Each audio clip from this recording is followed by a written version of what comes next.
entrepreneurs, business owners, professionals who seek excellence, bringing the business classroom to you. It's the Business Builders Show. Here's Marty Wolf. We still got a long way to go. Yes, we all got a long way to go. Welcome to the Business Builders Show with Marty Wolf, the show for entrepreneurs, business owners, and business leaders. I'm Marty Wolf, your host for the Business Builders Show, and along with my executive producer, D.C. Taylor, we will be your guides on this learning journey. Let me tell you my super objective in being with you today. I want to enthusiastically share stories and information to inspire leaders, that's you, by the way, so you can inspire others. The Business Builder Show is distributed by C-Suite Radio. You can find our show and many other fine shows at c-suiteradio.com. This podcast is a part of the C-Suite Radio Network. For more top business podcasts, visit c-suiteradio.com. My guest with me today is Henry Hutchinson. Hi, Henry. How are you, sir?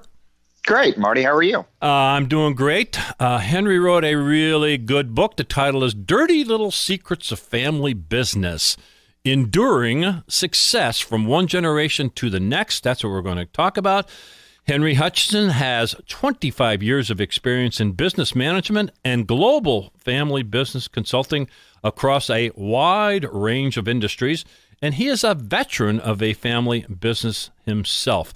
Again, his book, shortened version, is Family Business: Ensuring Success from One Generation to the Next. So, Henry, again, welcome to the show. I said in the introduction that you are a veteran of a family-owned business. Why don't we start there? Tell us about that. Well, I like the word veteran because, you know, being in a family business is almost like you're in a war. Good. Which I would say there's the good parts and the bad parts, but I think in a war there's just the bad parts. But, you know, that's if it were all easy, we wouldn't be talking today. But, you know, interestingly, I actually come from two family businesses. Mm-hmm. On my father's side, we had a company by the Hutchison side called Peerless Woolen Mills. And I'm not going to go through the details, but in a nutshell, I mean, our goal is to preserve the wealth and maintain the harmony when we work with family businesses. And the point of the book is when you read it every family business has one goal, whether they know it or not. We don't preserve the wealth. We want to make sure the business is running well. We don't want to squander that. But we also want to have family harmony at the same time. You don't want one or the other. So on my father's side, I will say that they focused more on the wealth side, but the harmony got fractured. But on my mother's side, my grandfather was Olin Mills, and it was the largest photography studio company in the country at one point in time, until the industry collapsed, basically, because we all have, you know, cameras on our cell phones now. But they kind of did the opposite. They kind of rode the industry down, thinking there's a way that they can figure out a way to make this work, when actually, you know, the cheese got moved, referencing the other book. But the family harmony stayed together. But through both of these things, you know, there's a lot of good and a lot of bad and a lot of ugly. And I've seen all of this from both of my family's businesses. And the reason I do what I do is to try to help people through that stuff, because I've got one instance where it didn't work and I got another one where it did work. And so I see how it can work and it can be done. You know, so folks that need help, there's help out there, and you too can do this. So, wow, what a depth of experience to have your business. And tell us your website right now. I want to repeat it so people can follow up on it. What is your website? Sure, it's really easy. It's Family Business USA. We work all over the country. We haven't done any international stuff. Maybe I'll have to change the name if that happens. But I've actually got a client in Kotzebue, Alaska right now. Wow. So that is pretty much the furthest northwest point of our country outside of the Bering Strait. It's further north than the Bering Straits. But yeah, we're all over the country. So USA, United States of America, FamilyBusinessUSA.com. So that's us. So my guess is Henry Hutchinson. His last name is spelled Hutcheson. I'll repeat that as we go through the show. And we've given you his website, so you'll want to check it out if you have anything to do with a family business. So the dirty little secrets of family business. There had to be a reason why you wrote this book. Why do we need this book, man? Nobody gets rich off selling a book. I take that back. James Michener and, apparently Michelle Obama's got 10 million copies, so she's probably making a pretty penny. She probably does okay, yeah. But this is a real niche thing. I mean, this book isn't for everybody. If you're not in a family business, or I will tell you, if you're in a business with a group of partners with whom you feel you are kind of emotionally relationship connected, I've run into that a lot. Law firms, accounting firms, architectural firms where, two guys and a woman all founded this thing and they got this great relationship and, they want to make sure they maintain the relationship. But the point of the book is this, and it just basically feeds right off of what I just mentioned. There are, basic blocking and tackling things that people need to know when they're in a family business, that they need to be aware of the landmines. Here are the landmines. And they need to be aware of, different ways that you can negotiate them.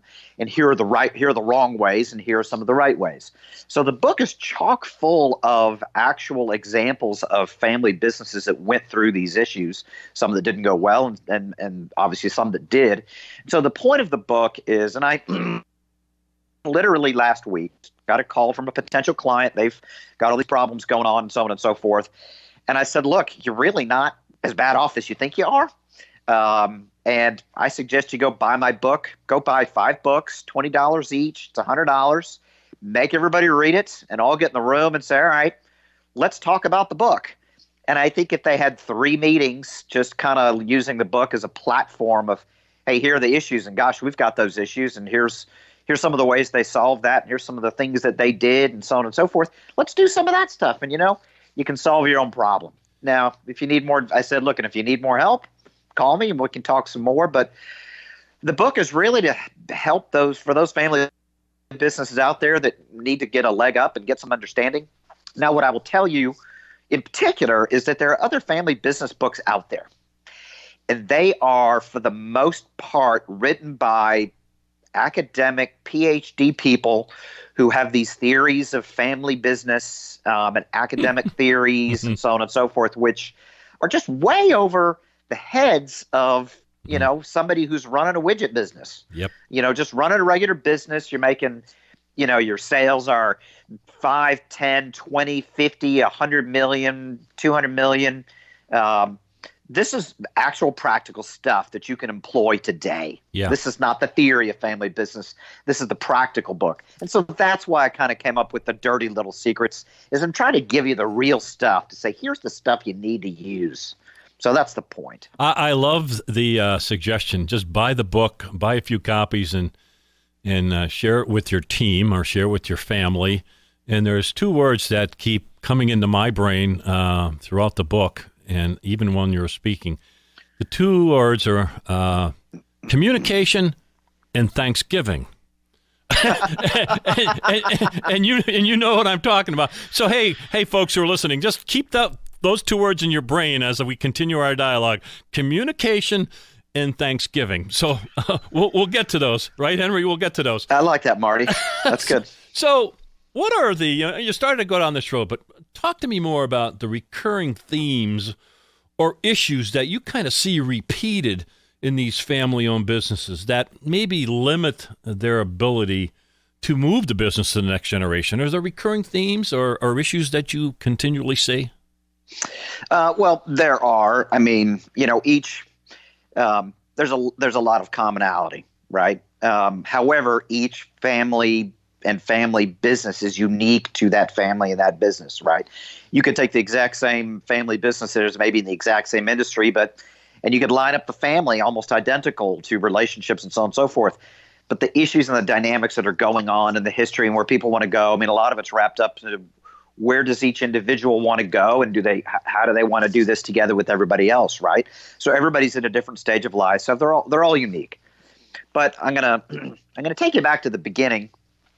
So I do a lot of presenting around the country to various groups, and I'm invariably asked, what's the one piece of advice you're going to give me? It's like, well, there is no one piece of advice. It's too complex. But nonetheless, if I were forced to say, what's the one piece of advice I'd give you?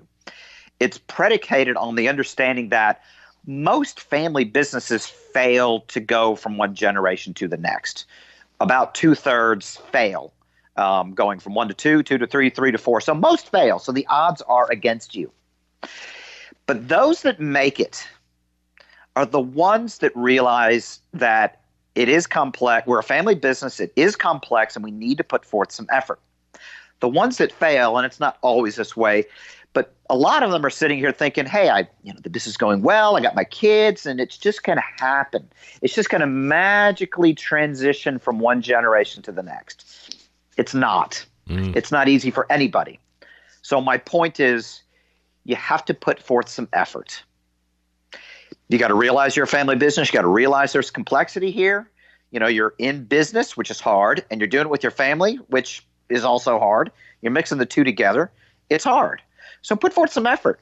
Pick up a magazine, have a discussion, read a book, talk to people about it. Realize it's hard and go do something about it. So that's kind of the number one piece. Yeah. But the number two piece you've already mentioned is that, as I alluded to earlier when I talked about this potential family business client, I said, once you read the book, go get in a room. So the other thing I do when I'm presenting to people is at one point I will say, I want everybody to pull out.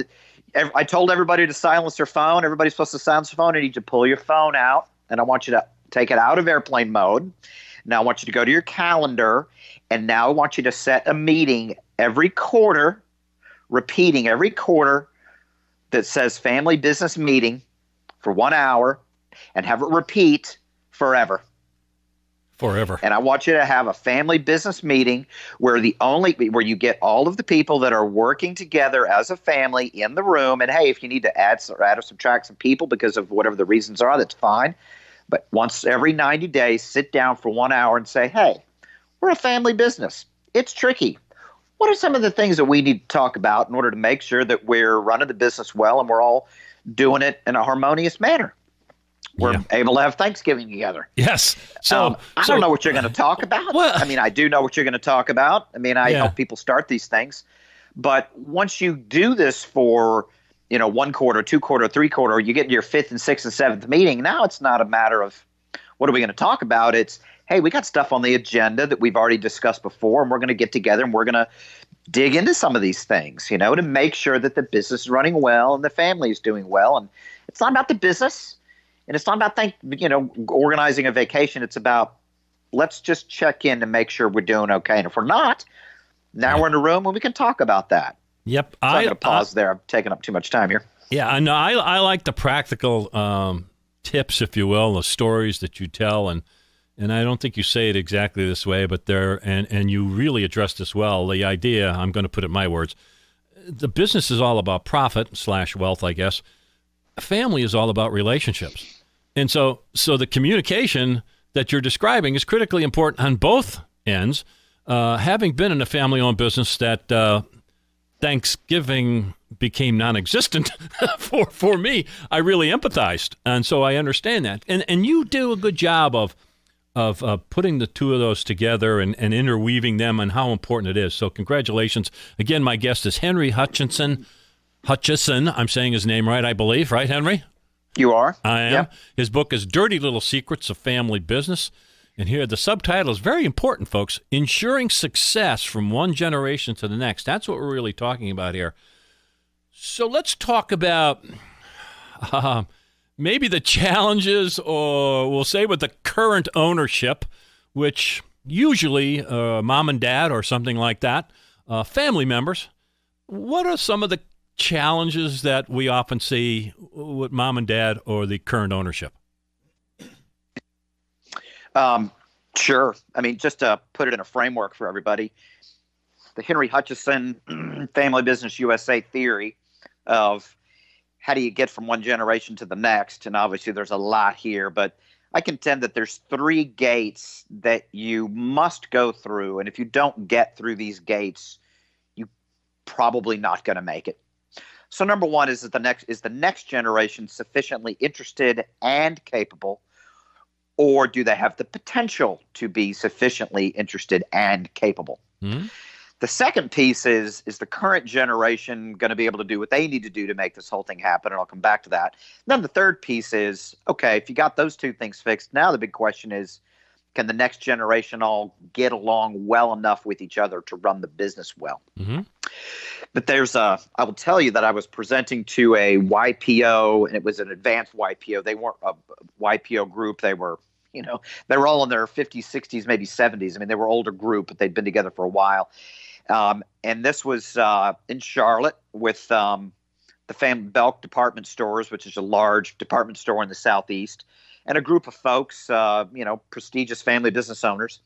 And at the end of my presentation, I'd saved the slide for last. I said, and the current generation is a problem and so on and so forth. And the guy stood up and said, buddy, you got your whole presentation backwards. You need to start with that slide because that's the problem. Obviously, that was the problem with his family business, but and it was. Eventually, they had to sell the business because they couldn't get dad on board of transitioning the business. Yeah. But the point is this. Let me get to the point. So here's a guy or a woman who has maybe started a business or got the business from his parents, and you've done this thing your whole life. You've grown up with this family business. If you're second generation, or you started this family business, and you've done this thing your whole life, and you are running this thing. You are the owner. You are the president. Everybody knows you as the owner. They know you as the president. You got a whole bunch of people working for you. You go to the industry trade shows. You know your suppliers. You know your customers. You are the god of your company. You're a really important person. And it feels good. It's a lot of work. Don't get me wrong. I mean, when the phone rings at 2 a.m, you're the guy. The pipe broke or whatever it is. I mean, it's your company. You got to fix it. But to ask somebody to give that up, there's multiple aspects to this, but there's a large psychological aspect to this thing. Amen. Everybody has to retire sometime. Everybody's going to slow down in some way, shape, or form. Now, if you're working for a large corporation, it's really kind of typically it's like, it's been great. December 31st, we're going to give you a gold watch and have a big party. And then on January 1st, you don't know what you're going to do with yourself, right? So it's pretty cut and dried many times. This is the kind of thing where you need to transition it over and you need to slowly back out and hand that responsibility over. Point being is that if I'm going to hand this business over to my kids, I'm going to need to make sure that they can run this thing just as well as I can. Now, they're going to do it differently, which is a problem that you need to understand. Right. But number two is that the only way you're going to know if they can run it is if you're actually not doing it at all. You need them to be doing it, right? Now I know that you're riding the bike and I'm not holding on to the bike. You're driving the car and I'm not holding on to the wheel. And now if you want to get back into the car and get back into the business in some aspect, you can because you know it can go without you. So there's a large psychological issue to saying I'm going to unplug myself from from my baby. Right. The business is one of their children. Yep. And so many times they make up excuses left, right, and center to say, hey, they're not ready, or every reason under the sun to say, no, I need to keep doing this. When in reality, if you want to make sure it's going to transition, you got to get out of the way and make sure they can run it. Because if they can't, you got to go to plan B. Okay, well, let's go. Maybe we're going to plan B. So to equal time, so give advice, counsel to that next generation. So how do they earn their stripes? What can they do? Talk to me about that. Well, I'm going to say, obviously, one of the ways that people go wrong is, hey, my kid's really bright and motivated. I want him to take this thing over. I want him or her to have everything I didn't have in life. And so come in here and be the vice president and run this place. I'm going to pay you a bunch of money and come be the vice president, and I'll show you the ropes. That is the absolute wrong way to do it. You need to start them at the very bottom. You need to bring them in with summer jobs and, off-season stuff. No pressure. Let's see if you're interested. Let's see if you have some inclination for this. We'll assess you. I mean, maybe this isn't your thing from my perspective. Maybe you think it is. Maybe I don't think you are. But, hopefully they'll grab hold and they'll be good at it. But no pressure. Just kind of, have a job, get paid minimum wage, do your thing. Once you finish your schooling, whether it's high school or college or master, whatever it may be, you need to actually not go into the family business. I'm going to repeat that. Once you finish your schooling, do not go into your family's business. Amen. Amen. You need to go somewhere else and go work somewhere else, preferably in another city. And it would be nice if it were some related business. I'm going to repeat that. It would be nice, but it is not necessary at all. Because the whole point is for you to go find yourself. Who are you? What are you interested in? What are you good at out in the world? Go out in the big bad world. Go get an apartment with some roommates, get a job, and live your life on your own merits. Yes. Do that for 2 years. And then if you want to have a conversation with your parents about coming back into the business, have the conversation. Excellent. But they come in at the ground floor just like any other employee and earn their stripes up the chain. Excellent. So my guest is Henry Hutchinson. His book is Dirty Little Secrets of Family Business, Ensuring Success from One Generation to the Next. We need to start to wrap up, but I found it interesting. I think it was on page 116, I think, or thereabouts, or 216, wherever it was. You offer a reading list. That's page 116, a reading list. I found that very fascinating because until I got there, I said to myself, he should be recommending 7 Habits of Highly Effective People. Then on page 116, I see on the recommended reading list, 7 Habits of Highly Effective People, and a few other books. Why is reading and learning so important for everybody, but especially for this next generation coming up?